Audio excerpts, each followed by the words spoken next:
from the World Pork Expo 2024, Leon the pig farmer on assignment for Swine Web. I'm at the Merck booth today and with Dr. Brett Obrien. Dr. Obrien, can you enlighten me a little bit about Merck? Has been a long-time supporter. They've provided support products for the pig farmers that for years and years, an improvement and gaining onto it a little bit. So just tell me what it is that you have today that you'd like me to walk away knowing it to help, and then we'll go on a little further. Yeah, no, at Merck Animal Health, we're really driven for improving the science and health of animals out there, identifying gaps and needs that producers have. I think at our core portfolio, we're really driven. You can see our showcase of driven by prevention with quite a few offerings on the vaccine side. And in my current role, I actually go out and about to different universities, et cetera, trying to look for new opportunities that we might be able to bring in that answer unmet needs within Merck. So I get really excited because we are driven for innovation, and I think in the livestock space in the last 5 years, we've brought more products and technology than any other animal health company out there, and there's plenty more in the pipeline. So I'm happy to go through maybe a couple of those that we've brought in the last year, if that's of interest. And under current climate, the prevent portion of what we do to keep our animals healthy, rather than to have to come back in and talk to the veterinarian and do a follow-up, and we need to do a treatment back in there. Let's prevent our pigs from the disease, or our pigs from not feeling well for a little while, and keeping our producers safe and healthy. So what's a couple, 3 things right now that are really in need that you'd like to mention today? Yeah, I think with regards to, now let me ask a follow-up, sorry, real quick. Are you meaning solutions we're bringing to the field, or just things that the producers are It'll be tackling a two-part, because that right now, what have you got today that you'd like me to walk away knowing that may be new or newer that we may not have heard about is a thing that... Okay, perfect. So one big update is last year at World Pork, we launched our Circumvent CML product, which is our 3-in-1 of Circo, Mycoplasma pneumonia, and Lawsonia for ileitis disease. And so those are all 3 big heavy hitters for producers. And we can all do that in one inoculation and not have to catch the pigs 2 or 3 times?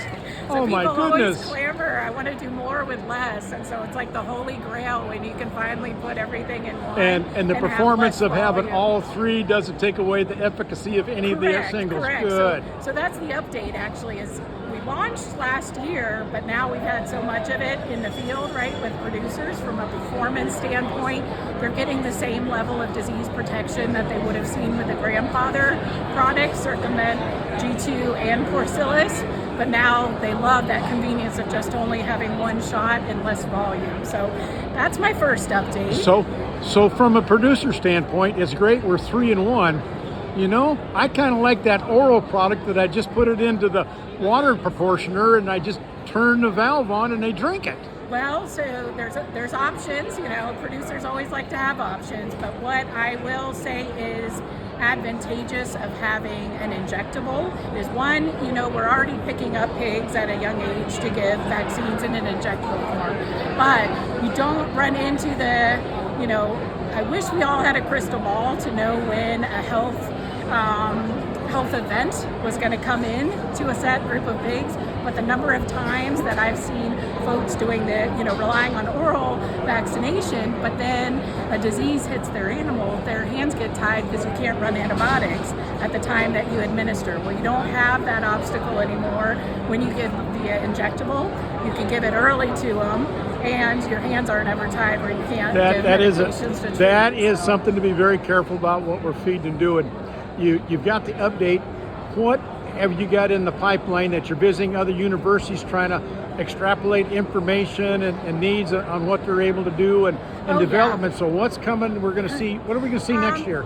So next year we'll have more innovation and technologies coming to the field. I think one of the big ones too that I wanted to mention that we launched in the fall is our Sequivity neuraminidase flu vaccine. So we historically for flu had a prescription Sequivity HA or the hemagglutinin vaccine, and that works very well to eliminate off of sow farms. But we always run into the issue with those kind of flu vaccines.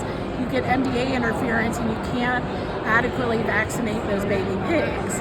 And as we know with flu, the biggest cost to producers happens in that early nursery period. And when you said that the MDA, you're talking to maternal antibodies that the piglets need from mama, is that gets to be an obstacle. It may be 2 or 3 weeks that is still in the sow system after her being properly inoculated. Correct, and then those babies will pick them up out of her colostrum, and they don't typically wane until 10 or 12 weeks of age. Well, in the nursery period, you'll often see like them leaky farms, pigs coming out with them, pigs setting up with it in the early nursery, and folks, most producers would say that's the most costly time. So what we've done is really innovated and have this neuraminidase vaccine, so now we can avoid that interference and safely eliminate with one vaccine on the sow farm, and then we can vaccinate the piglets at 3 days of age and 3 weeks of age to get them protection right after placing in the nursery. So, and when you said leaking, is that each of the individual pigs, is that their maternal antibodies level out that they've gotten from mom dissipate at different times, that even within a litter of the age of maternal sows, so all of a sudden you have part of your pigs may still have some protection from mom, and now you have a naive portion of the population that's susceptible back in her. That is what we mean by leaking. Alrighty. Yeah. Well, the other leaky is, so if you have an endemically infected sow farm, she may be primed and have seen virus or have seen vaccine, but they're still shedding and passing it on to the piglets. And that's really a challenge to get the herd stable, so you don't have that one, because even the mothers are all a different level of immunity. Yep. And I always say, flu in the priority of disease challenges, right? Flu is, historically we've seen costs reported of anywhere from $3 to $10 per pig, but to me it's like the brick on the back on a wean pig, right?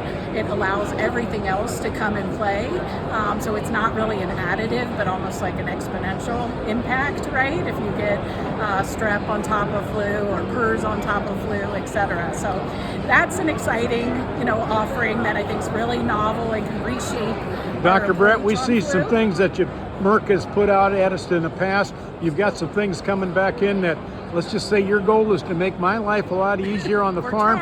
You don't want to have to come back out and explain to me why something's not working. Absolutely. I'm not in a good mood then. So at the World Pork Expo 2024 with Dr. Brett Obrien at the Merck booth, Leon the pig farmer for Swine Web.